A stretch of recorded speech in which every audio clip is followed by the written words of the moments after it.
ඇස් දෙක අපේ අන්ධ වෙනවා කන් දෙක නොඇසී යනවා වකුගඩු දෙක නරක් වෙනවා මදු මේ ගොදුරක් වී දැනෙනවා ඒක වචනයක් අඩුයි ඒක එක්ක වැඩි වෙලා මේක ලියලා තියෙන්නේ මම ඉල්ලුවා මේක මේ හරියට ලියලා දෙන්න කියලා නෑ මේක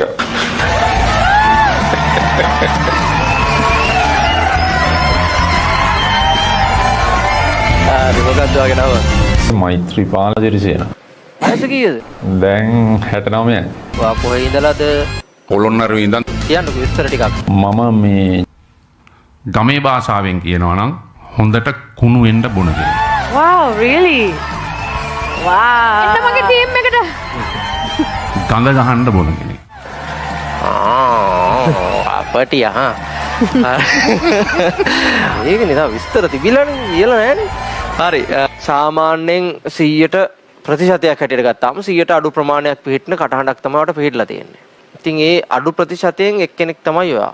මම ඔයාලට සුබ පතනවා. සහ ජයවා. ඔයාලට ලස්සන වොයිස් එකක් තියෙනවා. පොඩි දේවල් ටිකක් තියෙනවා. ඔයාගේ වොයිස් එක මම දන්නේ ඇයි ක්‍රැක් වුනේ කියලා. ෆ්ලූ එක හැදිලාද නැත්නම් මොන හරි ලෙඩක් හැදිලාද ඒ වගේ එකක්ද නැත්නම් මං හිතන්නේ වොයිස් එක චේන්ජ් වෙනවා. මං හිතන්නේ ඔයා එක්කෝ ඕවර් ප්‍රැක්ටිස් කරලා නින්ද මදි හොඳටම. කාටද? මට එහෙමද? මට එහෙම නිින්ද යන්නේ නැති ගතියක් අර එහෙම මුත් තිබුණ නැහැ නේ හොඳට නිින්ද යනවා හැමදාම මේ ඇඳට වෙටිච්ච ගමන් නිින්ද යනවා.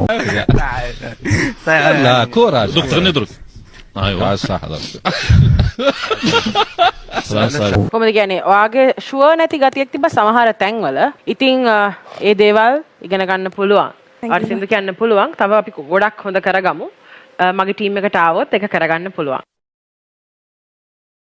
මොන වගේ කික්ටද කියලා තියෙන වෙන කම්පිටිෂන්ස් වල? අමරබන්දු රූපසිංහ. ඔයාට පුළුවන් ද කොටසක් ගායනා කරලා පෙන්වන්න අපිට?